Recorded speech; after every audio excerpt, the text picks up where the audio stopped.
أعوذ بالله السميع العليم من الشيطان الرجيم بسم الله الرحمن الرحيم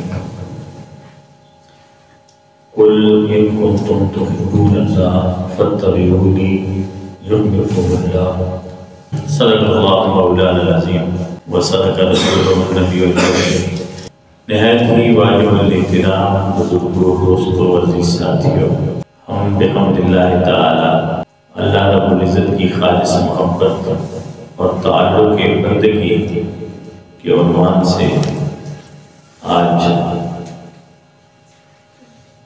10ویں نشست ہے ہماری جمعۃ المبارک کے اس بابرکت موقع پر کہ اللہ رب العزت کے ساتھ خالص محبت اور تعلق کی بندگی، اس پر ہماری تفصیل سے گفتگو ہو چکی ہے، اور یہی بنیادی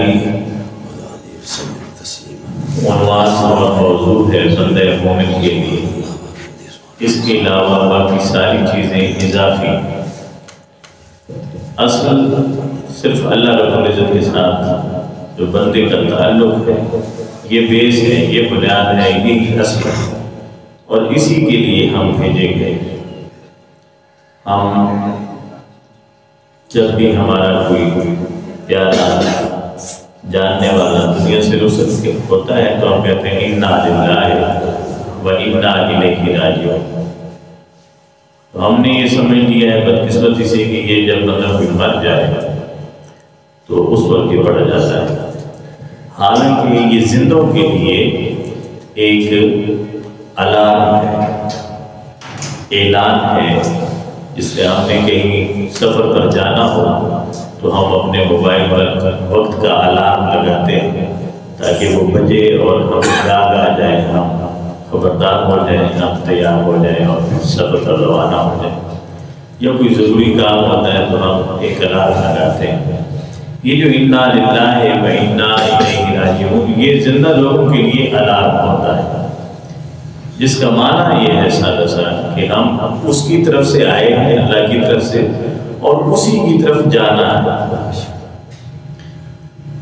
ہم نے ایک سادہ سا مثال اگر دے دیں کہ ہم نے اگر جو ہر بات جانا ہے کچہری اور ہمارا کوئی مقدمہ لگا ہوا ہے تو وہاں جانے کے لیے ہم کوئی محکمہ مال کا سامان لے کر نہیں جائیں گے، کچہری کی جو ضروریات ہیں وہ لے کر جائیں گے۔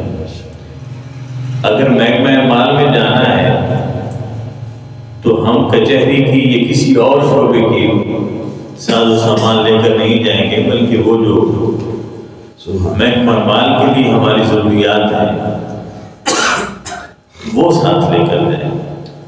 تو ہم سفر کا تعین ہو چکا ہے کہ ہم ادھر سے آئے ہیں اور ادھر ہی کو جانا ہے، مگر سفر کے لیے جو سامان لے کر جانا ہے ہم بدقسمتی سے مجموعی طور پر اس سامان سے غافل ہیں کہ وہ سامان کیا ہے جو لے کر جانا ہے۔ اور یہ تو کوئی چھوٹا بچہ بھی جب سکول جاتا ہے تو وہ پہلے بستہ سنبھالتا ہے، کیونکہ اسے پتہ ہے اب سکول جا رہا ہوں اور سکول کے لیے مجھے بستہ چاہیے۔ گراؤنڈ میں جا رہا ہو تو وہ بیٹ بلہ سنبھالتا ہے، گیند سنبھالتا ہے، کیونکہ اسے پتہ ہے کہ میں کھیلنے جا رہا ہوں اور یہ کھیل کھیلنے جا رہا ہوں۔ کرکٹ کھیلنے آیا تو وہ والی بال لے کر نہیں جاتا، والی بال لے کر کھیلنے جائے تو فٹ بال لے کر نہیں جاتا۔ جو کھیل ہے وہ بچے کو بھی پتہ ہے کہ میں یہ کھیلنے جا رہا ہوں، اور جو کھیلنے جا رہا ہے وہ سامان لے کر جائے گا۔ اسی طرح ہم دنیا کے معاملات میں جس مقصد کے لیے، جس کام کے لیے نکلتے ہیں، اسی کام کو مکمل کرنے کے لیے جن چیزوں کی ضرورت ہے ہم وہ ساتھ لے کر نکلتے ہیں، مگر بدقسمتی سے جس کام کے لیے ہم آئے ہیں اور جو ساز و سامان ساتھ لے کر جانا ہے اس ساز و سامان کی ہم تیاری نہیں کرتے، کہتے ہیں کہ ہم ادھر سے آئے ہیں ادھر ہی جانا ہے، مگر ہمارے پاس وہ ساز و سامان نہیں، اس کی تیاری ہماری مکمل نہیں اور نہ ہماری توجہ۔ اللہ رب العزت کے ساتھ خالص تعلق بندہ مومن کا یہی سامان ہے، اور اس کے ساتھ تعلق کی بندگی یہ اس کا ساز و سامان ہے۔ اس کی محبت کو، اس کی قربت کو پا لینا یہ اس کا سارا سامان ہے، یہ اس کا بریف کیس ہے۔ مگر ہم اس طرف توجہ نہیں دیتے۔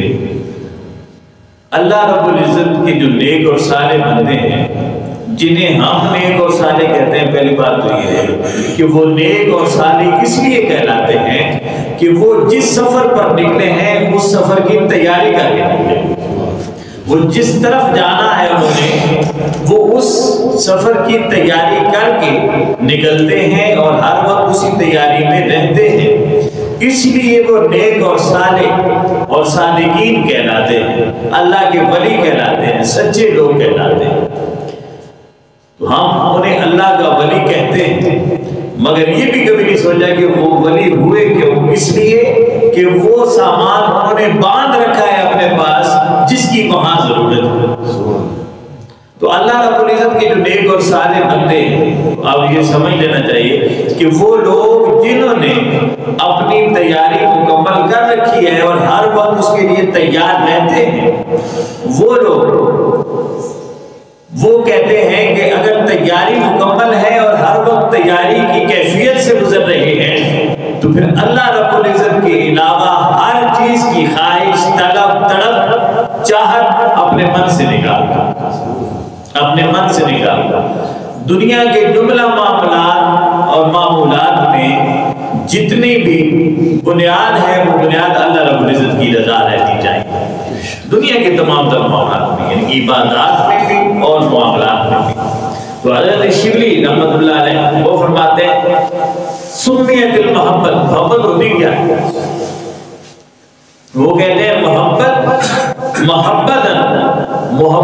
وہ ہوتی ہے، اور محبت کو محبت اس لیے کہتے ہیں لأنها تبہو من القلب ما سوى المعبود، کیونکہ یہ معبود کی طلب کے علاوہ اور معبود کی چاہت کے علاوہ، معبود کی تڑپ کے علاوہ باقی ہر چیز، ہر خواہش دل سے نکال دیتی ہے، مٹا دیتی ہے، دل کو پاک کر دیتی ہے، صاف کر دیتی ہے، ہر خواہش سے پاک کر دیتی ہے، ہر طلب سے، ہر چاہت سے بے نیاز کر دیتی ہے۔ کسی نے بڑی خوبصورت بات کی تھی کہ ہر تمنا دل سے رخصت ہو گئی، ہر تمنا، وہ معبود کے علاوہ ہر چیز مٹ جائے، ہر تمنا دل سے رخصت ہو گئی، اب تو آجا، اب تو خلوت ہو گئی۔ خلوت یعنی دل خالی ہو گیا، اسے خلوت کہتے ہیں۔ ہم اگر بعض اوقات خلوت میں بیٹھ بھی جائیں، مسجد میں آ کر راتوں کو پچھلے پیر بھی لوگ بیٹھتے ہیں، عبادتیں کرتے ہیں، تہجد پڑھتے ہیں، نوافل پڑھتے ہیں، تلاوت کرتے ہیں خلوت میں، مگر وہ اس خلوت میں بھی بہت ساری ضرورتیں ہوتی ہیں، کئی خواہشیں ہوتی ہیں جو ہمارے اندر ہوتی ہیں، یہ کرنا ہوں یہ ہو جائے، یہ کرنا ہوں یہ ہو جائے، اجر مل جائے، صلہ مل جائے، جنت مل جائے۔ تو اب جو معبود کی طلب ہے وہ معبود کی طلب خالص نہ رہی، کیونکہ اندر ایک اور طلب ہے کہ ہم کسی طریقے دوزخ سے بچ جائیں، جنت میں چلے جائیں۔ تو وہ خلوت بھی خلوت نہیں کہلاتی۔ خلوت یہ ہے کہ دل سے ہر چاہت، دنیا تو دنیا، آخرت کا لالچ بھی نکل جائے، دوزخ کا خوف نکل جائے، جنت کی طلب نکل جائے، کچھ بھی باقی نہ رہے۔ ہم نے پچھلے جمعہ پر بھی پڑھا کہ وہاں جو اللہ کے نیک اور صالح بندے ہوں گے،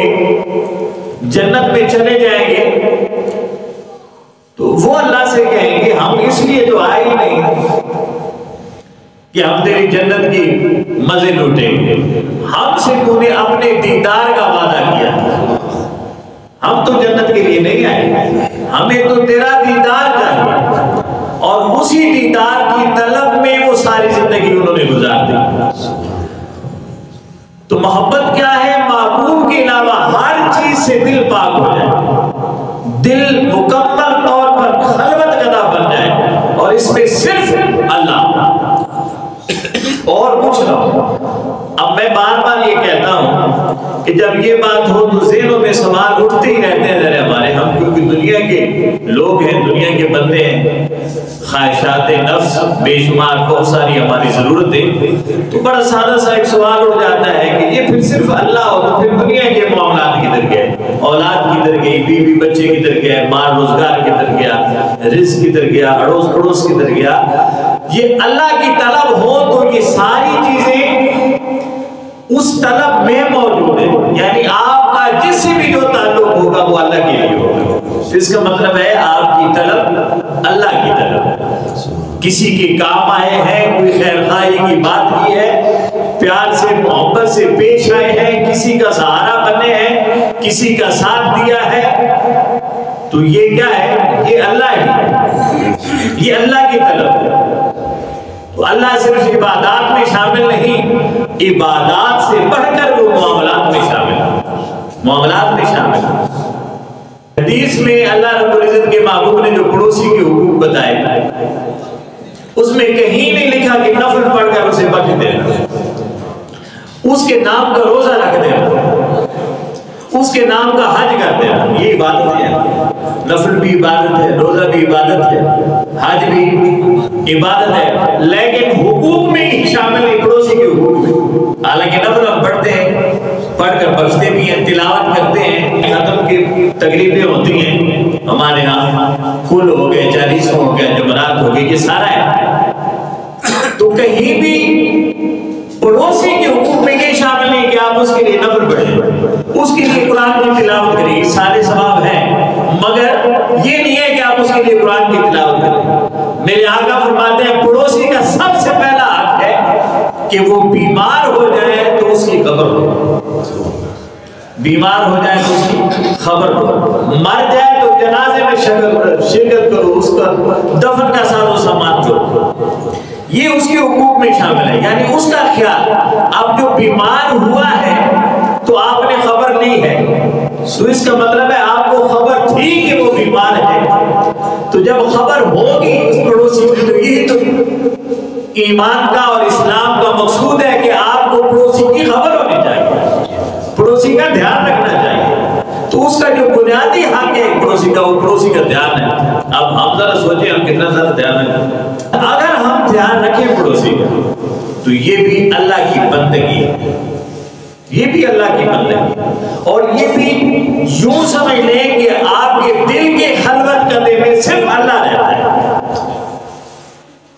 اللہ کے دل میں بسانے میں کوئی اور طریقہ نہیں ہے۔ اس کا طریقہ یہی ہے کہ آپ اس کی مخلوق کے ساتھ کتنے خیر خواہ، مخلوق کی بھلائی دل میں بستی جائے گی تو اللہ کا ڈیرا پختہ ہوتا ہے، اور مخلوق کی بھلائی اگر دل میں نہیں ہے، عادت نہیں بنی، تو بے شک تسبیح پھرتی رہے،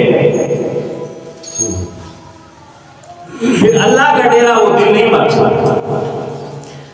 تو کہا کہ محبت یہ ہے کہ محبوب کے علاوہ ہر چیز، ہر تمنا، ہر خواہش وہ دل سے نکال دیں۔ ہم کلمہ پڑھتے ہیں لا الہ الا اللہ، اب لا الہ الا اللہ کا معنی کبھی غور کیا آپ نے کہ یہ کیا ہے؟ پہلے کیا ہے؟ لا الہ، کوئی معبود نہیں۔ الہ ہم پنجابی میں بھی استعمال کرتے ہیں کہ وہ بیچارہ مر گیا اچانک، پتنی اندر کتنی الہی لے کر مر گیا، پنجابی میں بھی استعمال کرتے ہیں۔ بڑی الہی تھی، بیٹیوں کی شادیاں ہو جائیں، بیٹے کا اچھا روزگار مل جائے، بڑی الہ تھی اس کی، بھائی ناراض تھا وہ سے راضی ہو جائے، لیکن وہ بڑی الہی لے کر دنیا سے چلا گیا۔ تو الہ کا اصل معنی کیا ہے؟ معبود، یعنی وہ خواہش جس کی آپ کے دل میں تڑپ رہتی ہے، اس خواہش کو الہ کہتے ہیں۔ تو خواہشیں بے شمار ہیں، جتنی خواہشیں ساری الہ ہیں، ہم ان ساری کی پوجا کرتے ہیں، پوجا، ہم ان ساروں کی عبادت کرتے ہیں، پرستش کرتے ہیں، مگر کلمہ کیا ہے؟ لا الہ۔ بہت سے معبود ہیں جو آپ نے پار رکھے، کار کی طلب، کوٹھی کی طلب، کرسی کی طلب، دولت کی طلب، رزق کی طلب، مال کی طلب، عزت اور سٹیٹس اور وقار کی طلب، یہ بہت سارے معبود ہیں جن کی آپ پوجا کرتے ہیں، مگر اللہ فرماتا ہے ان سارے معبودوں کو چھوڑنا ہے الا اللہ۔ معبود صرف کون ہو؟ ایک، اور وہ کون؟ اللہ۔ اللہ کے علاوہ ہر طرف نکلتا ہے۔ کلمہ تو ہم پڑھتے ہیں مگر اس کلمے کو ہم نے سمجھا کبھی بھی نہیں۔ کلمہ پڑھ کے بلکہ ہم جب کوئی جھوٹ بول رہے ہو تو اس وقت بھی کہتے ہیں لا الہ الا اللہ، یہ پورا تلا ہوا ہے، اور اگر ساتھ تول لیا جائے تو 50 کا 48 ہو جاتا ہے۔ کیا ادھر نہیں ہوتا ہے اس میں؟ ہمارے معاملات نہیں ہیں۔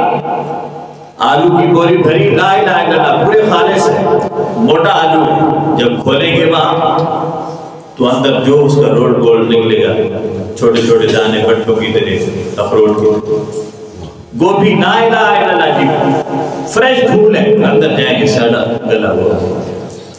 تو ہم لا الہ الا اللہ پڑھ رہے ہیں اور کر کیا رہے ہیں؟ تو یہ لا الہ الا اللہ نہ دنیا میں فائدہ دیتی ہے نہ یہ آخرت میں فائدہ دیتی ہے۔ لا الہ الا اللہ یہ ہے کہ میرے آقا نے عملاً بتا دیا کہ بھئی یہ مال تھوڑا سا بھیگ گیا ہے، اس کا ریٹ یہ ہے، اور یہ مال خشک ہے، اس کا ریٹ یہ ہے۔ اور حضرت میسرہ کہتے ہیں کہ میں حیران ہو گیا کہ اب اس طرح تو بکری ہی نہیں ہوگی، مگر چند لمحے گزرے سارا مال بک گیا۔ واپسی پر آ کر حضرت خدیجہ سے کہا کہ میں تو حیران ہو گیا، پریشان ہو گیا تھا کہ آج تو مارے گئے مال نہیں بکے، مگر دیانتداری نے سارا مال سب سے پہلے بیچ دیا۔ تو ہم سمجھتے ہیں کہ ہمارا روزگار بڑھے گا جھوٹ بولنے سے، وقار بڑھے گا جھوٹ بولنے سے، دھوکہ دینے سے، مگر اللہ یہ اور چاہتا ہے۔ اللہ چاہتا ہے میرے ساتھ تعلق رکھو۔ جب اللہ کے ساتھ تعلق رکھتا ہے تو خلوص آ گیا، سچائی آ گئی، حقانیت آ گئی۔ تو دل سے سارے معبود نکالنے، لا الہ، کوئی معبود باقی نہ رہے، بالکل جھاڑو دے دینا ہے، ہر خواہش سے دل کو پاک کر دینا ہے الا اللہ۔ اور اب وہاں صرف ایک رہے گا، اور وہ کون ہے؟ اللہ۔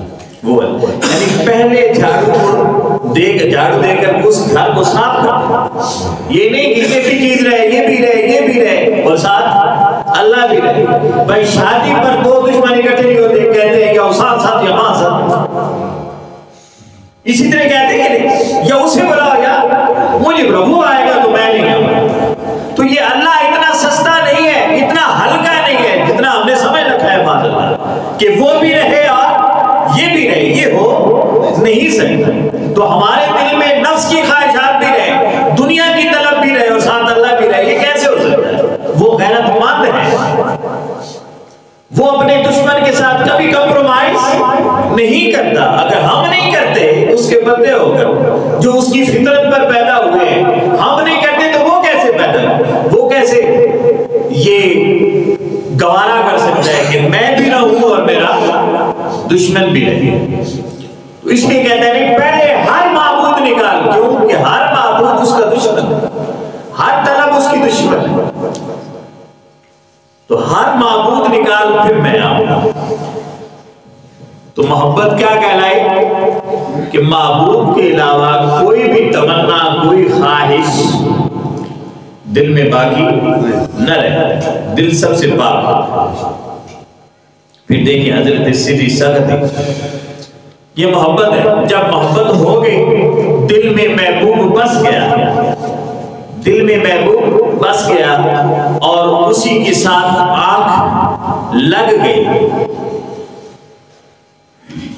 کسی آدمی کا شعر مجھے یاد آ رہا ہے بڑا خوبصورت، کہ آنکھ اس طرح لگنی چاہیے۔ کہتے ہیں اب کے کچھ اس ڈھب سے آنکھ لگی، آپ کی پرانی اردو ہے جس کا معنی ہے اس بار، کچھ اس ڈھب سے آنکھ لگی، نہ لگی آنکھ جب سے آنکھ لگی، نہ لگی آنکھ جب سے آنکھ لگی۔ یعنی آنکھ معبود سے ایسے لگے کہ پھر آنکھ بند نہ ہو، کیونکہ آنکھ بند ہوئی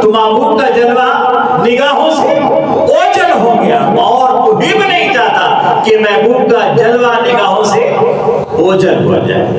حضرت سری سکتی فرمات کہتے ہیں، یہ دیکھیں ہم کہتے ہیں اولاد کے عذاب سے بچا، مال کے عذاب سے بچا، مولا فلاں عذاب سے بچا، فلاں عذاب سے بچا، ہماری دعائیں ہوتی ہیں۔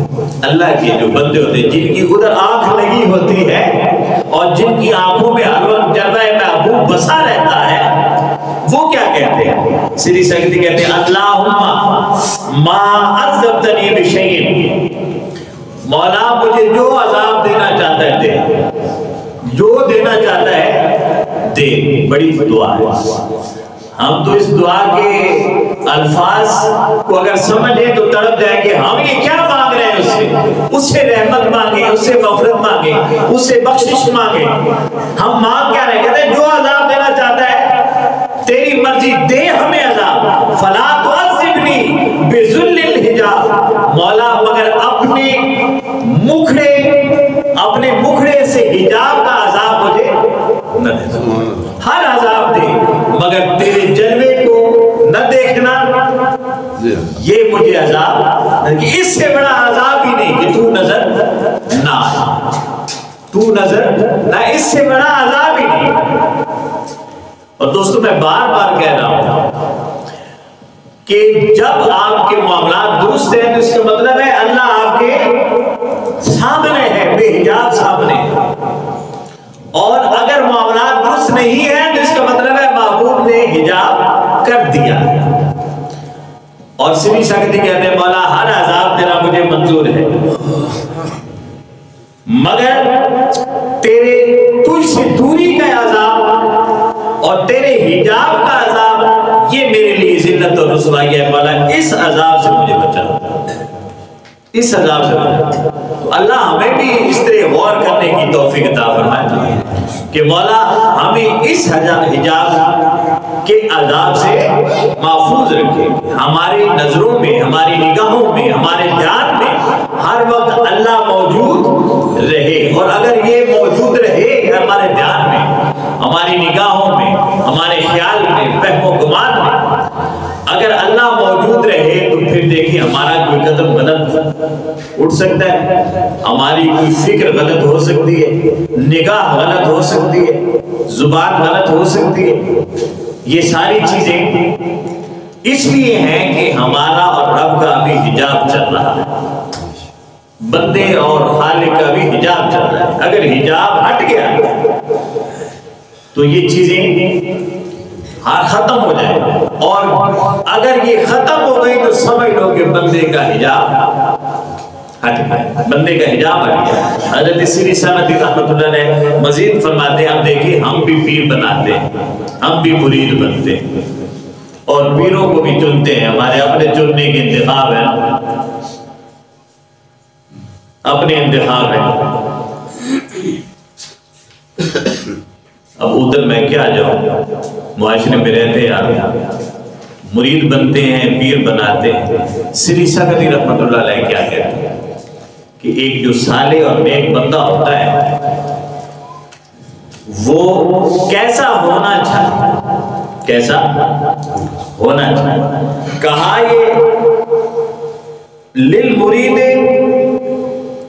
تسع مقامات، مرید بننے کے لیے پھر وہ مراد بنے گا، 9 مقامات ہیں۔ التحبب الی اللہ بالنافلہ، اب یہ جو مراد ہے، جو مرشد ہے وہ اللہ کا مرید ہوتا ہے، یعنی مرید کا معنی کیا ہوتا ہے؟ ارادہ کرنے والا، چاہنے والا، اللہ کو چاہنے والا۔ ہم تو پیر کو چاہتے ہیں نا، پیر اللہ کو چاہنے والا ہوتا ہے۔ تو جو مرید ہے، جو راستے پہ چل رہا ہے، مسافر ہے، التحبب الی اللہ بالنافلہ، اللہ رب العزت کے ساتھ وہ محبت کا حصول ممکن بناتا ہے نفلوں کے ذریعے۔ کس کے ذریعے؟ اور میں پھر ایک بار وضاحت کرتا ہوں کہ نفل سے مراد صرف یہ 2 رکعت، 4 رکعت، 8 رکعت، 10 رکعت، 100 رکعت نفل نہیں ہے، یہ بھی ہے مگر صرف یہ نہیں ہے۔ نفل یہ ہے کہ آپ کس کے کتنے کام آتے ہیں، کس کے لیے کتنے خیرخواہ ہیں اس کی مخلوق کے، یہ نفل ہے۔ جو چلتے پھرتے ہمیں مل جاتا ہے، بچہ رو رہا ہے آپ آگے بڑھے، اسے اٹھایا، جیب میں ٹافی تھی اسے دے دی، وہ مسکرا کھڑا ہوا، وہ گر رہا تھا اس کے کپڑے جھاڑ کر اسے اٹھا لیا، اسے بوسہ دلاسا دیا، وہ ہنسنے لگا۔ تو یہ بھی نفل ہے۔ کوئی بھوکا گزر رہا ہے، آپ نے اسے کھانا کھلا دیا، یہ بھی نفل ہے۔ پیاسے کو پانی پلا دیا، یہ بھی نفل ہے۔ آپ سفاری کر رہے ہیں، سفر کر رہے ہیں، کوئی کمزور آدمی ہے، اس کی سیٹ نہیں ہے، آپ سیٹ سے اٹھ کھڑے ہوئے، یہ بھی کیا ہے؟ یہ بھی نفل ہے۔ یہ نفل صرف ایک نہیں ہے کہ خاص نیت کی تھی، ہر عمل بنتا ہے مومن کا، جو خیر کا عمل ہے وہ کیا ہے؟ نفل ہے۔ کہا وہ تحبب اللہ کی محبت کی طرف بڑھتا ہے نوافل سے، یعنی عبادات بھی کرتا ہے، معاملات بھی درست رکھتا ہے، یہ اس کا پہلا کام ہے اللہ کی محبت حاصل کرنے کے لیے۔ وَالتَّزَيُّنِ لَهُ بِنَصِيحَةِ الْأُمَّةِ، اور دوسری بات ہے، اور پھر اپنی ان عبادات کو، ان نوافل کو مزین کرتا ہے، سجاتا ہے، اس کا بناؤ سنگار کرتا ہے۔ عبادات کا بناؤ سنگار کیا ہے؟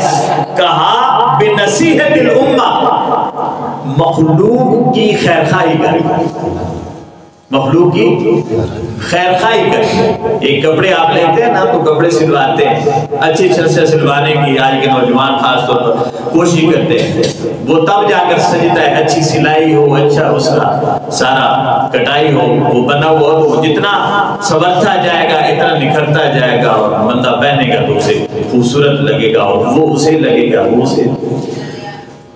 تو یہ سجاوٹ کیا ہے؟ نوافل کی، اللہ کی طرف جو محبت ہے نوافل کے ذریعے اس میں سجاوٹ پیدا کرے، اس کا میک اپ کرے، اس کا بناؤ سنگار کرے، کس چیز کے ساتھ؟ بنصیحت الامہ، قوم کی، مخلوق کی، مخلوق خدا کی، خلق خدا کی خیرخواہی کے ساتھ، خلق خدا کی خیرخواہی کے ساتھ۔ اب یہاں میں اسے چھوڑ رہا ہوں کہ آگے بہت سارے سٹیپ آ رہے ہیں، وہ انشاءاللہ اگلے جمعہ پر عمل کریں گے۔ تو پہلی بات یہ یاد رہے کہ مقصود کیا ہے؟ اللہ کی محبت، اللہ کا قرب، یہ مقصود ہے۔ اور اللہ کے ولی کیا کہہ رہے ہیں کہ ہم یہ مقصود کیسے پاتے ہیں؟ میک اپ کر کے۔ اور ہمارے میک اپ میں سامان کون سا ہوتا ہے؟ کہا مخلوق کی خدمت، مخلوق کی خیر خواہی، یہ بناؤ سنگار ہے، یہ اس میں سجاوٹ پیدا کرتا ہے، حسن پیدا کرتا ہے، سنگار پیدا کرتا ہے اس میں۔ تو اللہ رب العزت ہمیں اللہ کے ساتھ جو خالص ستر محبت ہے، جو اللہ چاہتا ہے ہم سے، ایسی محبت پیدا کرنے کی ہمیں اور ایسا تعلق رکھنے کی ہمیں توفیق عطا فرمائے۔ وما علینا الا البلاغ المبین۔